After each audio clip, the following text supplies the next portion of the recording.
Welcome back to the deep dive. Okay, close your eyes for just a second. Picture an ancient temple. Grand columns, maybe. Flickering lamps, that heavy smell of incense. A place of real solemn reverence. Mm-hmm. Very still, very quiet, perhaps. Exactly. Now add this. A sparrow, busy building her nest, or maybe a swallow swooping in to feed its young.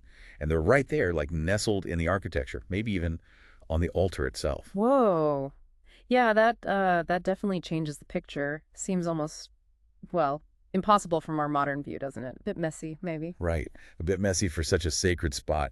But today we're diving into this really rich and honestly surprising corner of history and folklore, ancient religion too. It sounds fascinating. It really is. Our journey today, it's actually rooted in a specific part of Sir James George Frazer's huge work, Folklore in the Old Testament. We're looking at part 3, chapter 13, the one called The Bird Sanctuary. Ah, Frazer. Always unearthing these incredible connections. Exactly. And our mission really is to see just how deeply the natural world, birds, in this case, was woven into ancient sacred practices. And some of the insights, they really challenge what we think we know about the past. Okay, I'm intrigued. So, to kick things off, here's a question that kind of brings it all together. Mm-hmm. What on earth could a poetic psalm, an ancient Greek oracle's really dramatic statement, and a 19th century ethnographer, someone studying cultures, possibly have in common? That's a great question to start with, because the answer, I think, really does open up this much bigger picture of how ancient people saw the sacred. How so? Well, it's about seeing divinity not as something totally separate from nature, but like deeply embedded in it, all around them. Okay, I like that. And a perfect place to start, maybe, is with a text many people know, or at least have heard, the 84th Psalm. It gives us this incredibly tender image. It says, "Yea, the sparrow hath found her an house, and the swallow a nest for herself, where she may lay her young, even thine altars, O Lord of hosts, my King and my God." Right. And what's really striking there isn't just, the beautiful poetry, which it certainly is. Definitely. But Frazer, looking at this through his folklore lens, he argues this isn't just metaphor. He's suggesting it points to a real observable thing. Birds were genuinely left alone, unmolested, inside the temple area in Jerusalem. You mean actually allowed to build nests, even on the altars? That's what the text implies, and what Frazer suggests was likely the reality. They could perch there, build nests without interference. Just think about that for a second. The very heart of the sacred, shared with, common birds. It totally reframes our modern ideas about cleanliness and solemnity in holy places. That detail really grounds the poetry, doesn't it? It makes it less of a literary flourish and more like a snapshot of actual temple life. Exactly. But, okay, it also makes you wonder, was this just a Jerusalem thing, a sort of unique Israelite custom? Or is this pointing to something, broader in the ancient world? It's definitely a broader. This reverence, this kind of respect for birds and holy places was far from isolated. We find really strong parallels in the ancient Greek world. Okay. Herodotus, the father of history, he recorded so much detail about their customs, and he tells us pretty clearly that the Greeks had a similar respect for birds nesting on holy ground. And didn't Herodotus record a specific story about this? Something quite dramatic. He did. It's a fantastic story, really illustrates how deep this went. Okay, so picture this. There's a Lydian rebel, Pactius, fleeing for his life from Cyrus the Great. Right. High stakes. Very. He seeks refuge with the Greeks of a city called Cyme. Now, the Cymians, being generally pious people, they consult the oracle of Apollo. They ask, what should we do with this guy, this suppliant? Makes sense. Ask the god. But here's where it gets complicated. The oracle's response is shocking. It tells them basically, hand him over to Cyrus. Wow. Betrayed suppliant, someone seeking refuge. Exactly. For the Cymians, this was just unthinkable.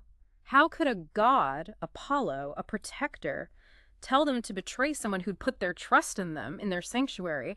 It shook their whole understanding of, divine justice, hospitality. That's a huge moral dilemma. So what do? Well, one citizen, a guy named Herodotus, he decides to, let's say, test the oracle. He does something really bold, almost provocative. Okay. He goes straight to Apollo's sanctuary, the temple itself, and he starts deliberately tearing down the nests. Sparrows, other birds, anything nesting within the sacred space. He's essentially asking the god, does this protection, this sanctuary apply to everything here? That took guts. What happened? Yes. According to Herodotus, as Aristodicus is doing this, a voice booms out from the Holy of Holies, the absolute innermost sacred part of the temple. A voice from the god. Presumably. And it shouts, "Most impious of men, how dare you do so? How dare you wrench my suppliants from my temple?" The god itself calls the birds suppliants. Wow. So the god explicitly confirms the birds are under divine protection. Precisely. And that's when Aristodicus delivers his killer comeback. He immediately replies something like, "So you defend your own suppliants, O Lord, but you order the people of Sime to betray theirs." That's brilliant, like an ancient mic drop moment. Totally. And it's more than just clever, right? Yeah. It challenges the oracle, it challenges the god, suggesting even divine power has to operate within some kind of moral framework where sanctuary matters.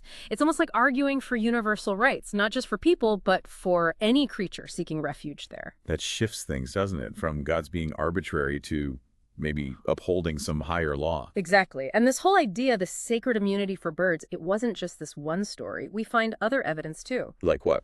Well, Aelian, who wrote in Roman times, he mentions that the Athenians, known for being pretty strict legally and quite pious, they actually put a man to death for killing a sacred sparrow of Aesculapius, the god of healing. The death penalty for killing a sparrow. A sacred sparrow. It tells you just how seriously they took it.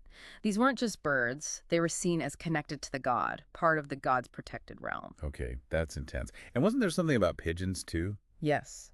Lucian, the satirist, he described the great sanctuary of the Syrian goddess at Hierapolis over on the Euphrates River. He said pigeons there were considered incredibly sacred. How sacred. So sacred that if you even touched one, even by accident, you were considered ceremonially polluted, like taboo, for the rest of the day. Just for touching one. Wow, that's a serious, immediate spiritual consequence. It is. And because of this deep reverence, what happened? The birds naturally became completely tame. Oh, right, of course. Yeah, you can picture them, right? Just confidently flying into houses, maybe perching nearby, picking up scraps of food off the ground, totally unafraid. Their tameness was like visible proof of their sacred status and the people's respect.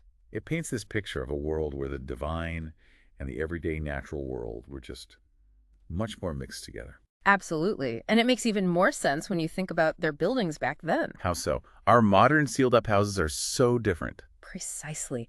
That's a key detail Frazer points out. Ancient temples and even regular houses, they mostly had unglazed windows, just openings. Ah, so birds could just fly in and out easily? Freely. So finding nests not just in the eaves outside, but actually inside buildings, even deep inside temples, high up in the rafters maybe, or tucked against a wall, that was common. It wasn't seen as an intrusion, it was just part of the environment. Though not everyone was thrilled about it, right?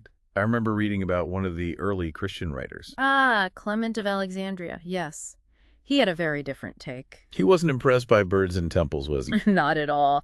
He famously mocked the pagans, the heathens as he called them, for the disrespect shown to their gods by birds. Swallows and others flying in and, well, leaving droppings on the sacred statues. Uh-huh. Yeah, you can just picture him rolling his eyes. A more, shall we say, pragmatic view. Definitely pragmatic. But his complaint actually shows how common the practice was, right? It was so normal, he felt the need to ridicule it. Good point. And what's really amazing, Frazer himself notes this, is that even into the 19th, maybe early 20th century, in remote parts of Greece where windows often still weren't glazed. No way. Yes. Yeah. Swallows would sometimes build nests inside peasant houses, and people just let them be, didn't disturb them. Frazer even describes waking up his first night in Arcadia, hearing swallows fluttering around in the dark above him. That's incredible. Then they opened the shutters, sunlight came in, and out the birds flew. It's this beautiful living link back to that ancient practice, a little window into that world. A living tradition thousands of years later. That's amazing. So, okay, let's tie this together. We've got Jerusalem, Greece, Syria, Frazer's Greece. Mm-hmm. What's the core reason behind this? Why protect the birds? Why were they so untouchable in these sacred places? What really comes through, I think, the main insight Frazer highlights is the fundamental reason for not messing with the birds or their nests inside a temple precinct. It was this deep, pervasive belief that everything within those holy boundaries was simply too sacred to be touched or removed. Ah, so it's about the place itself. Exactly. The place was inviolable. Think of it like a sacred force field. Once something or someone crossed that line, It gained this special status, this divine protection. It wasn't necessarily just about the birds being inherently holy everywhere, but about the overwhelming sacredness of the space, making them untouchable there. Okay, that's a really important distinction. It's not just sacred bird. It's bird made sacred by the sacred place. So what does this tell us more broadly about how humans across different cultures understand sacredness? Well, it tells us this principle inviolability within a sacred zone seems to pop up in many different places, beyond just the Mediterranean world. Frazer points out that the very same feeling leads Aboriginal people in Central Australia to protect any animal, bird, or beast that takes refuge in their holy spots. Why are those spots holy for them?